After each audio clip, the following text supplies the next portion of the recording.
Bom dia para todos vocês, um prazer enorme estar aqui. Bom dia. Prazer enorme. Apenas lembrando, que não foi falado aqui, né? Eu comecei a minha vida pastoral muito jovem. Na verdade, eu tenho 30 anos de ministério pastoral, mas nos últimos 7, 8 anos, eu, por uma direção de Deus e muita busca e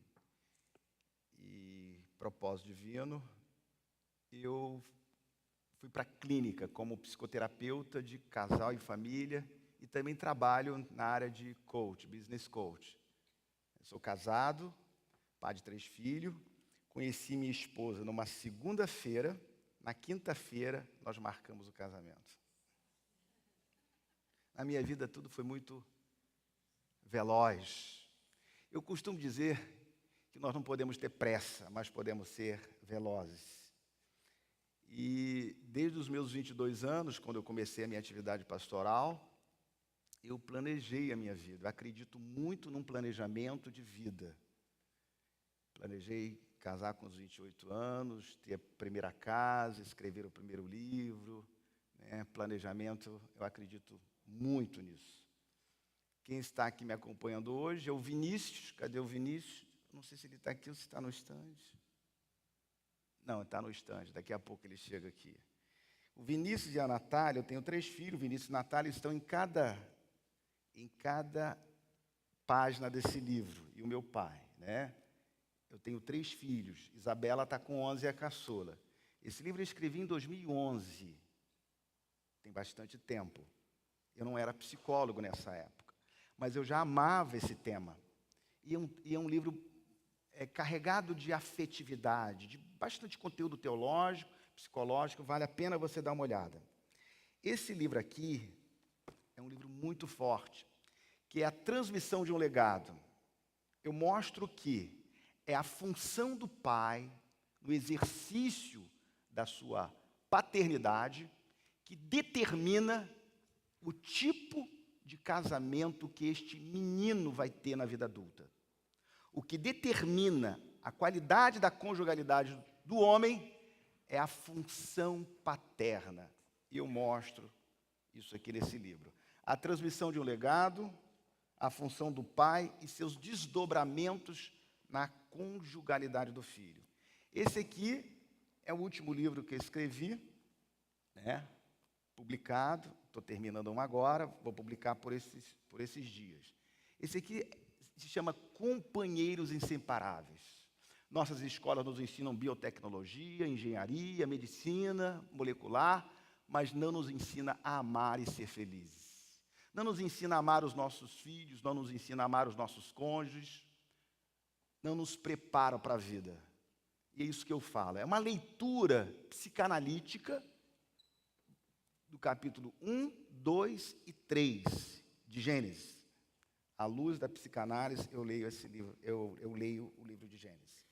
E esse último aqui, que é um livro muito bacana, eu derrubo um mito. Eu mostro que o gigante, naquela batalha entre Davi e Golias, o gigante ali é Davi. Por isso aí, a genealogia do êxito. Como é que nasce o êxito? Aquele jovem pacato que sai de Belém e tem uma carreira meteórica e se torna o maior rei da história de Israel. É um livro bastante interessante. E eu tenho outros lá que vale a pena você dar uma lida, tá bom? Um prazer enorme estar aqui e a gente poder aí nesse tempo que a gente tem, poder falar sobre essa temática tão importante. A família sempre me moveu, eu faço isso desde muito novinho. Os meus amigos adolescentes dizem que eu já era terapeuta naquela época, com 15, 16 anos. Me converti com 19 anos. Com 20 anos fui separado para o diaconato. Com 21 fui ordenado ao pastorado. Muito rápido, não é isso? Terminei o meu curso de Direito em 4 anos, de Psicologia em 4 anos. Entrei com processo, né? Para terminar, eu acredito que muitas coisas podem ser feitas, não queimando etapas, obviamente. E eu penso que aquilo que a gente vai estar ouvindo hoje aqui pode nos ajudar a dar saltos qualitativos na nossa vida, na nossa caminhada, na nossa vivência, na nossa relação no cotidiano da nossa vida familiar. Eu gostaria de deixar um texto bíblico para você. Vamos ler então 1 Reis, capítulo 17. 1 Reis 17, 17, tem um texto que vai servir de pano de fundo para tudo que eu vou tratar aqui nessa manhã. 1 Reis 17, 17 diz assim: e depois dessas coisas,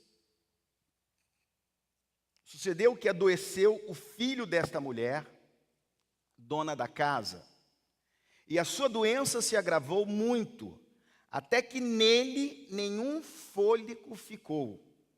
Então ela disse a Elias: que tenho eu contigo, homem de Deus? Vieste tu a mim para trazeres à memória a minha iniquidade e matares a meu filho? E ele disse: dá-me o teu filho. E ele o tomou do seu colo e o levou para cima ao quarto, onde ele mesmo habitava, e o deitou em sua cama. Queridos, eu quero que você leia comigo mais uma vez a parte B do verso 19. A minha tradução diz assim: e ele tomou do seu colo. Vamos dizer junto? E ele do seu colo. Mais uma vez.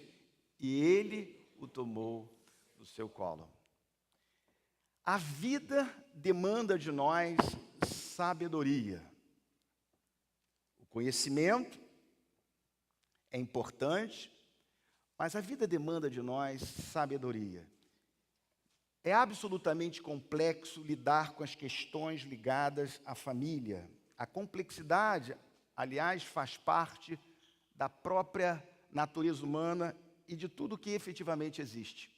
Há complexidade numa relação, por exemplo, de separação e divórcio.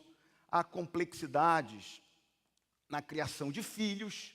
Há complexidade na relação entre os irmãos. A rivalidade entre irmãos, desde que Caim matou Abel, é um dado natural da contingência humana. Alguns irmãos não conseguem vencer essa rivalidade, até mesmo quando adultos, isso faz parte da nossa natureza. A relação entre mãe e filha, há uma complexidade enorme. Possivelmente a relação mãe e filha seja uma das relações mais complexas da dinâmica familiar. E as pessoas talvez não saibam disso. A filha não sabe se ama ou se odeia sua mãe. E você que está aqui, que já sentiu alguma coisa ligada a uma hostilidade odiosa em relação à mãe, saiba que isso é absolutamente normal. Então tem uma notícia para te dar. Mamãe, a sua filha te ama, mas a sua filha também pode ter uma hostilidade sem precedentes e ela pode te odiar. Para essa ambivalência, Lacan cunhou um termo chamado raenamoration, uma enamoração odiosa.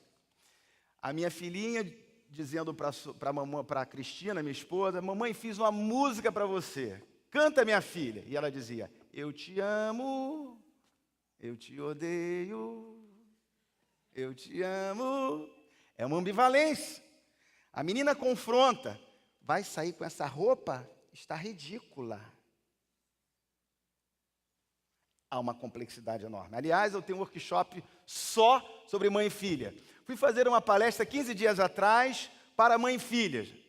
Eu queria reunir umas 30 pessoas. Em 3 horas, nós tivemos mais de 160 inscritos e fechamos. E abrimos para homens e mulheres, porque eu acredito que os homens precisam entender essa dinâmica. Há uma complexidade enorme. Vamos falar um pouquinho rápido. Há uma complexidade na relação, na comunicação. A comunicação entre homem e mulher é de uma complexidade absurda. Não dá para conversar com ele. Ele deturpa tudo que eu falo. Há projeções, racionalizações. Não vemos o mundo como ele é. Nós vemos o mundo como nós somos. nós somos intérpretes da vida, interpretamos a fala, o olhar do outro a partir da nossa história. Por isso que a comunicação é tão complexa. E é a linguagem, a palavra que media a relação entre homens e mulheres. E não construímos um mundo compartilhado sem a comunicação, e uma complexidade absolutamente enorme. No livro Companheiros Inseparáveis tem um capítulo. Afinal, que língua você fala? É como se homens e mulheres falassem línguas e idiomas absolutamente diferentes. Bem, estou lutando aqui com... Diante de toda essa complexidade, David Bohm, ele nos chama a atenção no seguinte. A sociedade no século XX e no século XXI tentou responder à complexidade que existe em tudo que existe a partir de um simplismo. Daí a superficialidade do nosso tempo, daí o imediatismo do nosso tempo, daí a distorção do que é desempenho, do que é resultado do nosso tempo. E se nós queremos responder à complexidade de tudo que existe, nós precisamos repensar a nossa maneira de enxergar o mundo, a vida e a realidade. Os seres humanos são altamente complexos. A condição humana nos coloca diante de uma contradição fundamental. No mesmo coração abrigamos os hóspedes mais perversos e indesejados. O ódio, a ganância, a infidelidade, o medo, a covardia, a mesquinhez e também os mais queridos e generosos. O amor, o perdão, a lealdade, a coragem. Construímos vacinas, hospitais e armas nucleares. Somos habitados por seres de mundo diferente, ao mesmo tempo que também habitamos em mundos distintos, céu e inferno. O homem carrega em si mesmo verdade e mentira, sombras e luzes, vícios e virtudes, saúde e patologias. Ele é simultaneamente o sopro de Deus e pó da terra, daí a sua fundamental contradição. A contradição faz parte da nossa natureza, mesmo nós que fomos redimidos pela bondade e pela graça divina. A família é algo complicado ou algo complexo? Algo para a gente pensar. Complicado ou complexo? Bem, aqui está. Um gatinho pegou um novelo de lã e transformou esse novelo de lã nisso aqui. Isso é complicado. Uma hábil costureira, com conhecimento, com habilidade, com atitude, com competência, pegou o mesmo novelo de lã, teceu. A família é algo absolutamente complexo, mas pode se tornar algo complicado quando não conseguimos responder apropriadamente essas diferentes teias que constroem, que tecem, que dão forma à nossa dinâmica familiar. A nossa relação papai, mamãe, eu e os meus irmãos, vovô, vovó. Por isso, nós precisamos entender um pouquinho essa complexidade. Nessa primeira parte eu gostaria então... Isso, ele falou que tem um delay, né? Eu estou me habituando aqui, tem um delay. Já vou já, né? Existe dentro da nossa estrutura, da nossa formação, algo que precisamos entender, é que o self do bebê tem o início dentro de uma pré-história. Isso já é algo absolutamente complexo.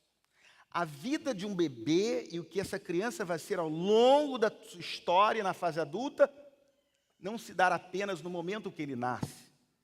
Existe uma multiplicidade de teias. Há um útero psíquico que antecede a chegada desse bebê. Por exemplo, a história ancestral individual de cada papai e de mamãe, a história de papai e de mamãe vai determinar a história deste bebê, o bebê que os pais foram na infância, o projeto comum de conjugalidade. Houve um projeto de conjugalidade. Eu tenho um trabalho super bacana no Rio de Janeiro. Eu faço um trabalho que eu nomeei de psicoterapia pré-nupcial.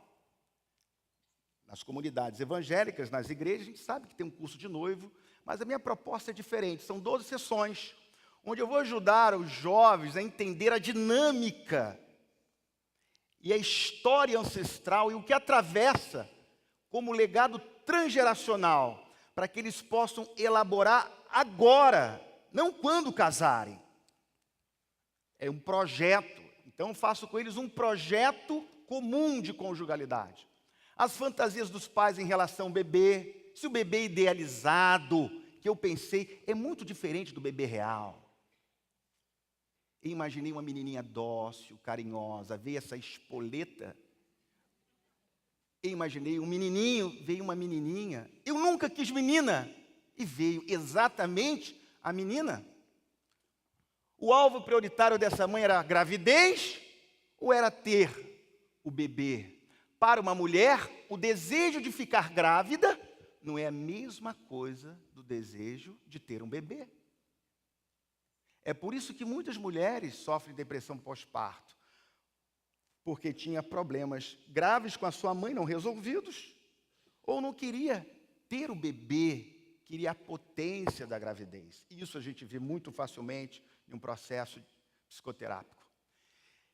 E a realidade na qual nós nos encontramos hoje, então, tem uma história.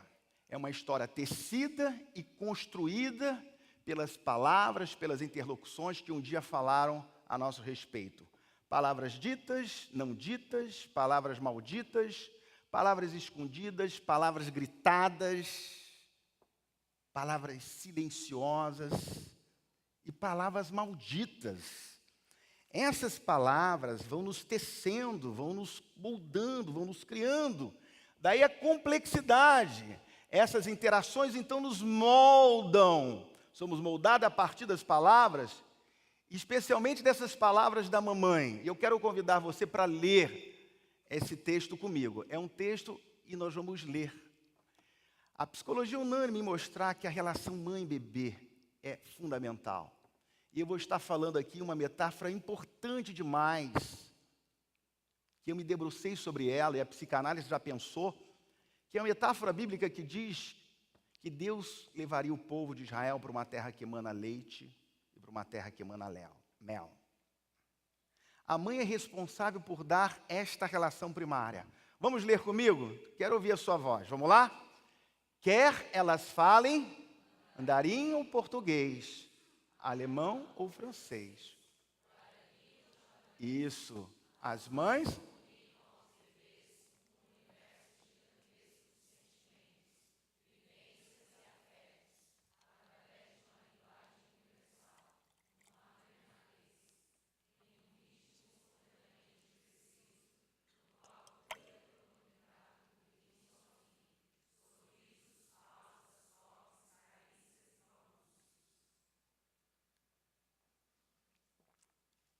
Tudo.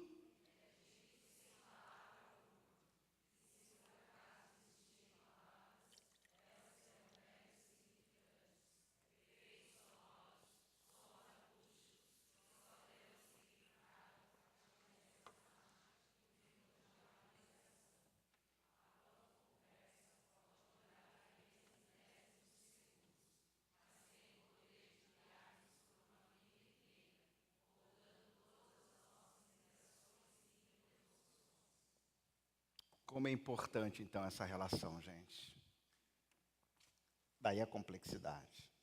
Então, se nós queremos ter filhos sadios, temos que pensar na nossa pré-história e pensar nessa relação. Como ela é fantástica. A chegada de uma menina, então, pode despertar fantasma que uma mãe queria esconder, que encontrava adormecida. Daí a complexidade da relação. Pode confrontar a nova mãe com questões que ela queria esquecer, questões não resolvidas com a sua própria mãe. De modo frequente, mulheres que não têm uma questão bem resolvida com a sua mãe, vai ter dificuldade de ter filhas. E às vezes, pode projetar os seus fantasmas não resolvidos com a sua mãe. Por isso eu costumo dizer, que pode confrontar essa nova mãe com as questões que ela queria evitar. Por exemplo, o desconforto de ser mulher, o seu desconforto existencial, a dificuldade com o seu corpo, a infelicidade no casamento, a dificuldade, o desprazer e a infelicidade sexual, a sensação de ser inferior. Por isso, se nós queremos ter filhos sadios, temos que ter pais sadios. Uma mãe depressiva, pouco sadia, não tem condições de gerar um bebê sadio, uma criança sadia. Daí a complexidade dessa teia. Dificuldade de investimento. Uma mãe que teve questões mal resolvidas com a sua própria mãe, dificuldade de aceitar a sua filha, vai ter dificuldade de investir neste bebê e vai acabar transmitindo a sua inquietação existencial, a sua inquietação como mulher, a sua inquietação como esposa, a sua inquietação como um ser no mundo. Daí a complexidade. E é sobre a filha que a mãe deposita as suas frustrações e os seus sonhos e as suas idealizações, mais do que sobre o menino, de modo frequente. Daí a complexidade.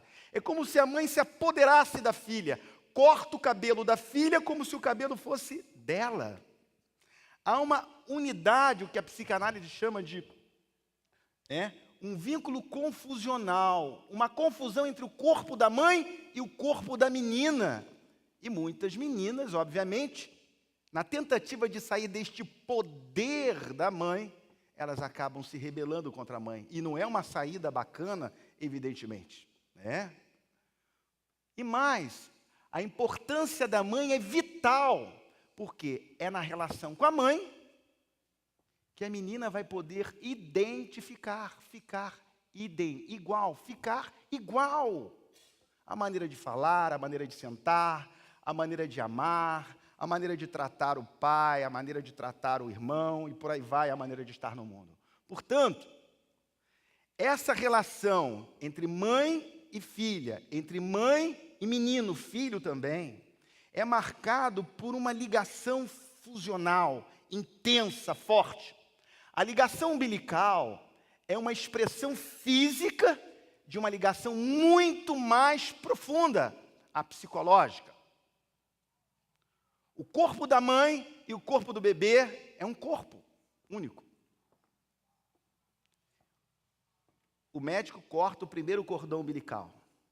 E quem deve cordar, então, o segundo cordão umbilical, o cordão psíquico? É o pai. O pai tem uma função primordial, fundamental, para pôr limite a esta mãe e pôr limite também ao bebê. Esse texto que nós lemos aqui, de uma maneira metafórica, conquanto seja um fato historiável, real, lá está uma mãe, o menino havia adoecido e havia se agravado e estava no colo da mãe. Assim há muitos na nossa casa. Os nossos filhos estão doentes, às vezes não nos percebemos. E a situação deles está ficando grave e não nos damos conta disso. Diz o texto que o profeta Elias tirou o menino do colo da mãe. Vamos falar junto? Diga comigo. O profeta fez o quê? Mais uma vez. Cabe ao pai. Mamãe, me dá esse menino. Sai da cama, menino. Esse lugar é meu. Sai da cama. Meninos e meninas, bebês ou crianças que dormem na cama dos pais, terão sérias dificuldades para lidar com muitas questões da sua vida. Cabe ao pai, então, proibir a criança de continuar sendo esse desejo da mãe e evitar que a criança continue sujeito a este poder do grande outro, que é a mãe. Portanto, a criança continua sendo imaginariamente parte de nós mesmos, diz Azaldberg, uma parte que guardamos como refém e que vamos nos esforçar em forjar a nossa imagem, a imagem que secretamente cultivamos e que lamentamos não termos conseguido alcançar para e por nós mesmos. E o que queríamos alcançar, senão uma resposta imaginária ao próprio anseio dos nossos pais. O que ela está dizendo? Que a mãe pode sentir-se proprietária do corpo, da vida, da história, do desejo dessa criança. Portanto, aí está a função do pai. Ezequias disse: os nossos pais caíram à espada, por isso os nossos filhos, as nossas filhas e as nossas mulheres estiverem em cativeiro. Quando o pai e a função do pai inexiste, há uma ordem inevitável de situações igualmente trágicas. As meninas, os meninos e a esposa vão para o cativeiro. A falta da função do pai, só para você ter uma ideia, 88% dos meninos que cometeram delitos graves que estão em casa de custódia no Rio de Janeiro e em Recife, foram criados apenas pelas mães. 88%. Um jovem que não é criado pelo seu pai, se o pai não existe, ele tem em média de 60% de chance a mais de usar droga. E se esse pai está em casa, é ausente, isso sobe para 63%. O pai presente, porém ausente, é pior do que se ele não existisse. Porque é uma orfandade psíquica presente, é uma ausência presente que angustia e que traz um senso de abandono infinitamente maior. Então aqui está a função do pai. O pai então faz esse corte. Se nós queremos famílias melhores, cidadãos melhores, nós precisamos entender essa função do pai. É por isso que a Bíblia fala então que o homem deve ser o cabeça para fazer esse corte. Olha que frase bacana, quero convidá-lo a ler Rousseau. Os biógrafos de Rousseau dizem que ele morreu atormentado por diversos delírios por não ter dado tempo suficiente aos seus filhos. Durante toda a minha história pastoral, viajando de norte a sul, tinha dia que eu estava na comunidade ribeirinha, lá dentro da Amazônia, outro dia eu estava nos grandes centros, e eu sempre levei os meus filhos, maior parte. Eles sempre me acompanharam. Samuel foi um homem de Deus, profeta, mas os seus filhos não andaram no caminho do Senhor. Por quê? Profeta, sacerdote, juiz, viajando num lombo de um animal de Dan a Berseba, é claro que esses meninos não iam andar no caminho do Senhor. Olha o Rousseau, vamos ler junto. Quero ouvir os homens, aquela voz forte, testosterônica. Vamos lá, leia bem alto.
Obrigado.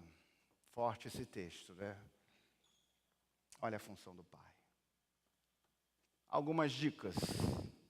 Então vamos pensar algumas dicas que podem nos ajudar a viver essa tensão dialógica entre uma parentalidade que faz a sua função e entre uma paternidade que faz o corte e uma relação de intimidade e de relacionamento, de amizade com seu filho. Será que isso é possível? O que nós precisamos entender? Primeiro, diante de tamanhas complexidades como a gente viu, pense de modo complexo. Conjunto plexo, tecer. Vamos tecer esses fios juntos, entendendo que há uma complexidade na minha história. E há questões que eu não consigo enxergar em mim mesmo. Portanto, olha aqui, ó, uma nova lógica para a gente entender a nossa dinâmica familiar. Não apenas uma lógica que nós aprendemos nas universidades, que nos ensinaram. Uma lógica diferente, não apenas uma lógica masculina, aristotélica, linear, mas uma lógica que inclua o diálogo.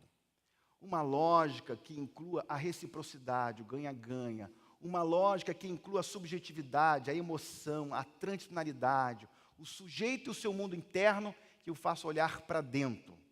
Uma lógica capaz de conciliar, isso é muito importante, como base para a gente pensar.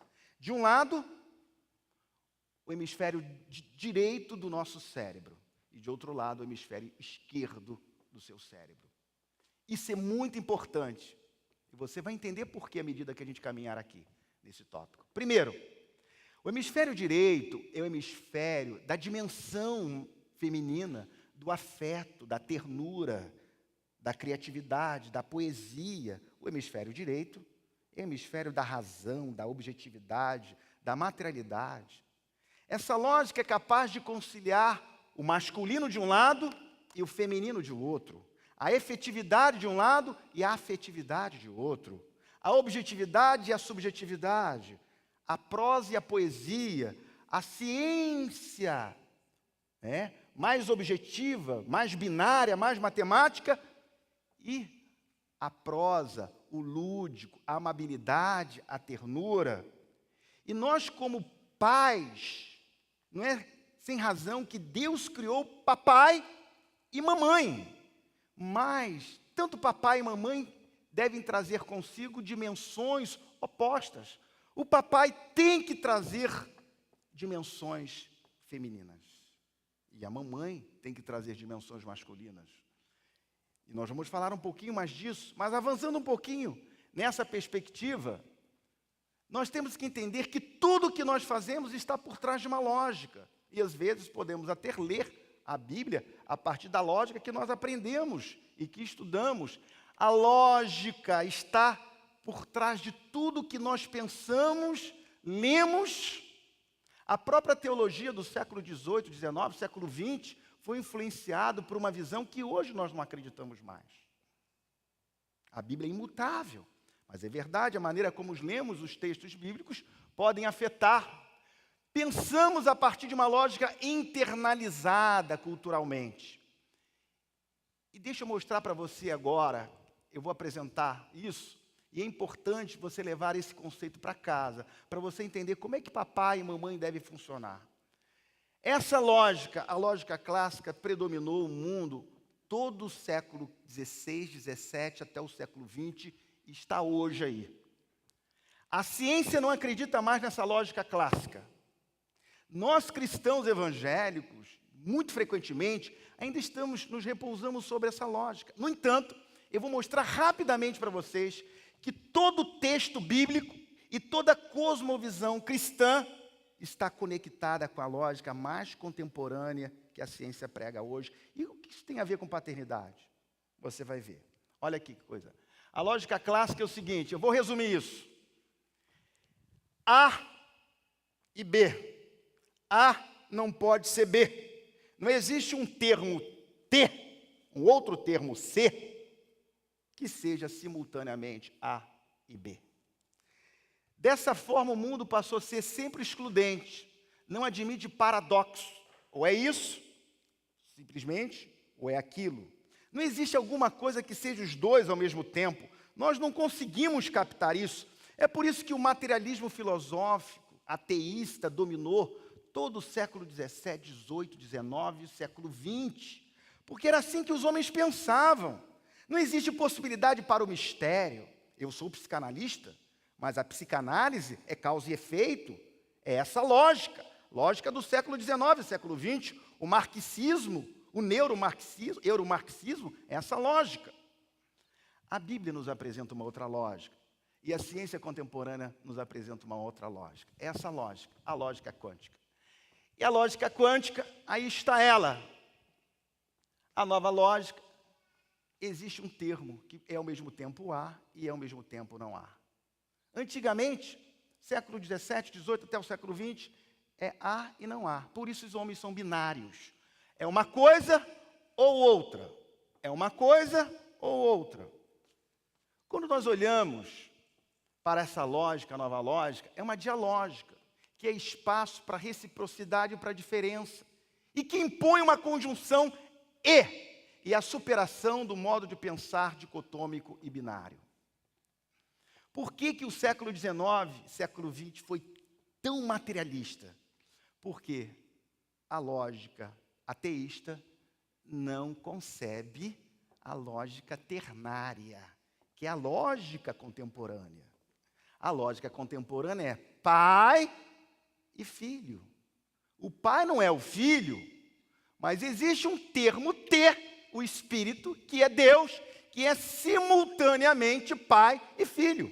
Por isso o século XIX foi tão ateu, porque era absolutamente impensável, inimaginável, um termo T. No entanto, hoje, esta é a lógica que rege a base epistemológica de tudo que vemos no mundo. E o que isso tem a ver com a minha casa? Porque quando nós olhamos para a nossa paternidade, então eu vou perguntar para você. Pai e mãe devem ser amigos dos seus filhos? Me responde. Sim. Pai e mãe devem ser amigos dos seus filhos? Sim. Eu quero ver outra resposta. Pai e mãe devem ser amigos dos seus filhos? Já entendeu. Então vamos lá, hein? Pai e mãe devem ser amigos dos seus filhos? Sim e não. Sim e não. É um paradoxo. É a dialógica. O filho é o pai? Não. Deus. São ambos. Por que isso é importante? O pai tem uma função vertical. Portanto, quando a gente olha para essa dialógica da parentalidade, parentalidade sem simetria e horizontalidade se degenera em arbitrariedade e autoritarismo. Ao passo que parentalidade sem autoridade e verticalidade produzem filhos desorientados e sem leis. Uma criança pode crescer segundo a lei, ou um filho sem lei, ou um filho esmagado pela lei. O pai tem que ser próximo. O pai tem que pegar o seu filho do colo da mãe, levar para o seu aposento. Naquela época, os aposentos ficavam do lado de fora da casa. O pai é que leva o filho para fora da casa, para o mundo público. Daí a história, Jacó e Esaú. Jacó, o filhinho da mamãe, ficava em casa. Esaú, filho do papai. Mundo público, o caçador. O pai dá agressividade, uma agressividade benéfica, e projeta o filho para fora. Ele pegou o filho, tirou da sua casa, tirou do colo da mãe, subiu as escadas, colocou na sua cama, mão na mão, boca na boca, olho no olho, o profeta. E o menino reviveu. A mãe dá a vida biológica. A vida psíquica é nutrida pela função da mãe. Os 2 primeiros aninhos, a criança precisa de mamar até 2 anos. Mamar até 2 anos. 2 anos depois, a figura do pai se instala de uma maneira forte. Papá e mamãe. Mamã. São 2 elementos constitutivos. Por isso que a horizontalidade e a parentalidade e a verticalidade são coisas que devem andar juntos. Eu estou sem o tempo ali. Alguém pode me ajudar? Ia ter um tempo ali e eu não estou vendo. Tá? Então, masculino e feminino, prosa e poesia, autoridade e simetria, diferença e igualdade, verticalidade e horizontalidade, distanciamento e proximidade, efetividade e afetividade. Colocou na cama. O menino e a menina precisam se identificar, mão na mão. Diga comigo, mão na mão. Olho no olho. Boca na boca. E o menino reviveu. O menino é vivo, cheio de vida. Eu consigo ver um menino onde tem a presença e a autoridade do pai. Eu consigo ver uma menina, ela é diferente. O olhar é diferente, há uma vitalidade diferente. Quando a mão está na mão, quando o olho está no olho, quando a boca está na boca, quando o peito está no peito. Daí ficar igual. com autoridade, mas com intimidade, levando para aquilo que me é mais recluso, para o meu quarto.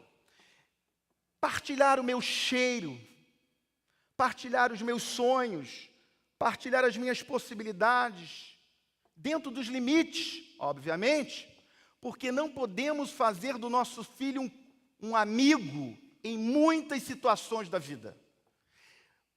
Vamos trazer donos irreparáveis por nossos filhos. Por isso, a parentalidade ela tem que ter verticalidade, autoridade, e tem que ter horizontalidade, simetria.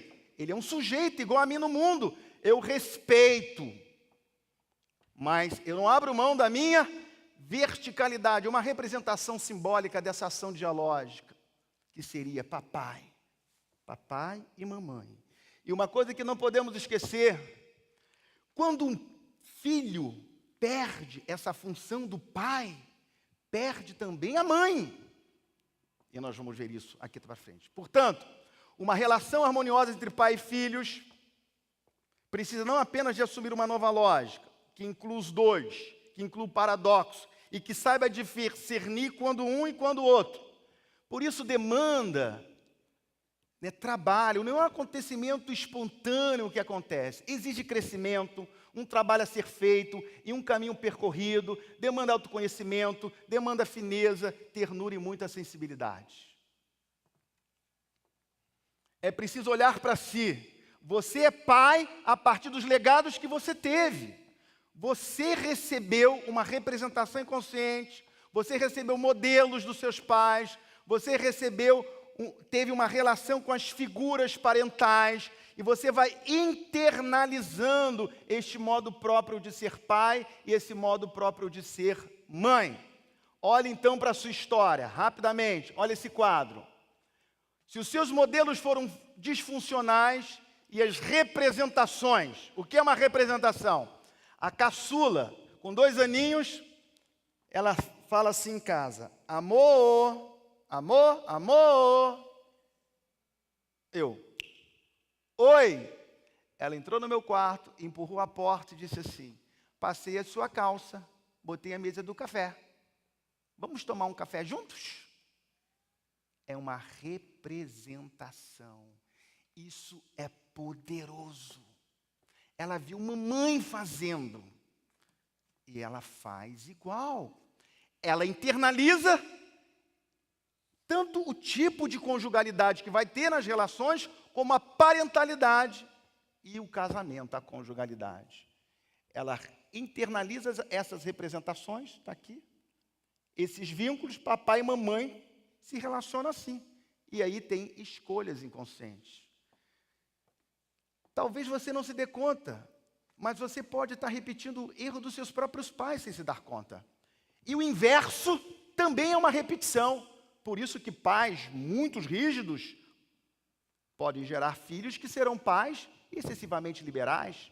Porque o liberalismo nada mais é do que o avesso do verso, que é a mesma coisa. Só é o avesso.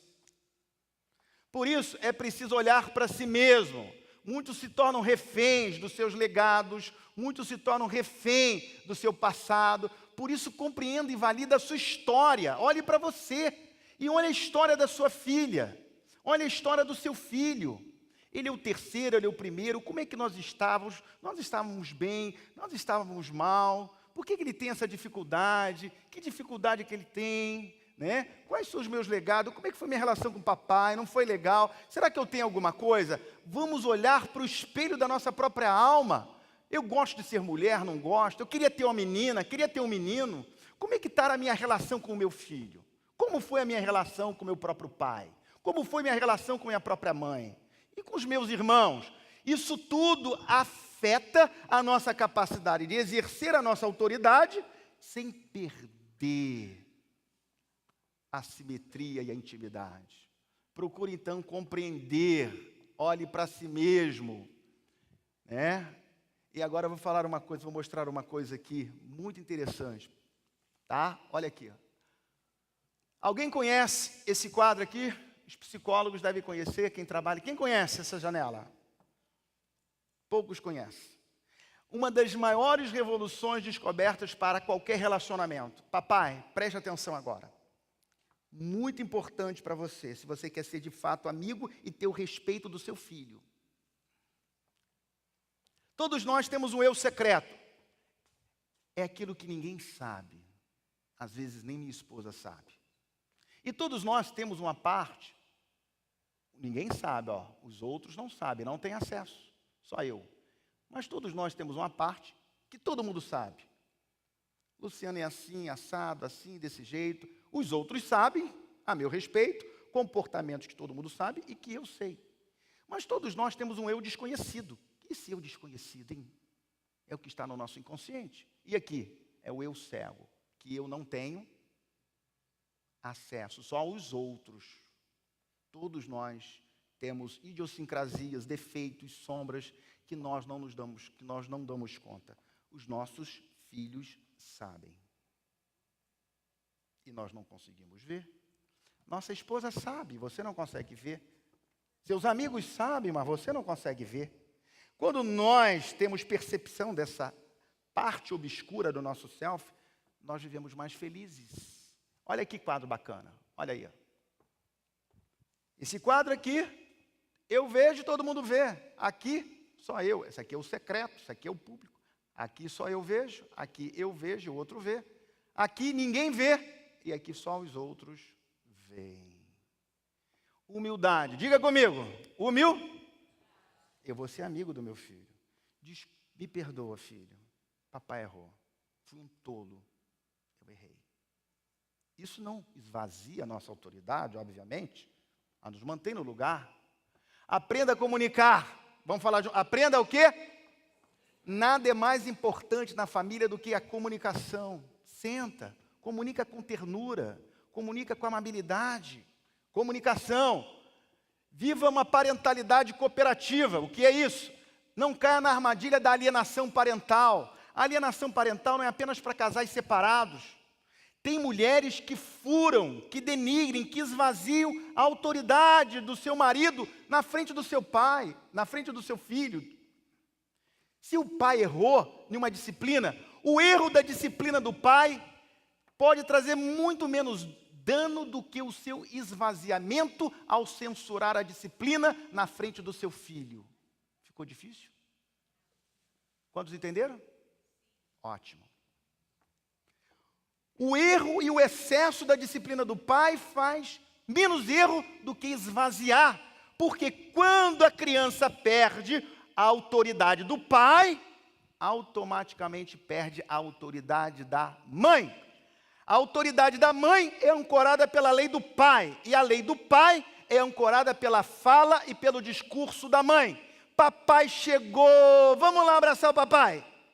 Papai chegou, oba!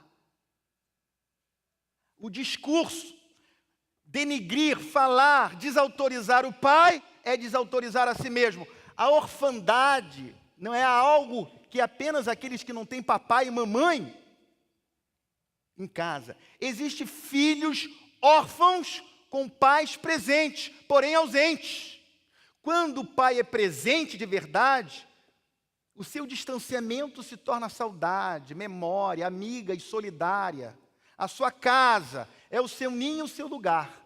O lugar que ele sempre está, mesmo quando ele está ausente. E quando eu viajava e não podia levar os meus filhos, eu estava em casa, porque a fala da mãe legitima a autoridade do pai. Papai e mamãe são absolutamente imprescindíveis. A mãe tem que oferecer um lugar para este pai. Tem mãe que não tira do meu colo. Olha aqui que os contos de fada diz. Que o herói tem que entrar na cidade, matar o dragão, conquistar o tesouro e casar com a princesa. Se ele não matar o dragão, ele não conquista o tesouro e nem casa com a princesa. Mamãe, você sabe quem é o dragão? É você, mamãe. O menino não consegue matar este dragão sem o auxílio do pai. Lá está o Vinícius. Mãe, vou para o Maracanã. Mas eu contra o Flamengo. Sim, mãe, mas eu vou com o Daniel, fica tranquilo, nós vamos ficar bem. Ó o dragão, cuidado. Ô dragão, deixa o menino, ele já está com 19 anos. Deixa jogar bola na chuva. Diga comigo, deixa jogar bola na chuva. Se deixar a mamãe, vai jogar bola de gude no tapete, vai soltar pipa no ventilador. Aí se torna gay e não sabe por quê. Está identificado com a mamãe, ele quer ser igual a mamãe. A função do pai.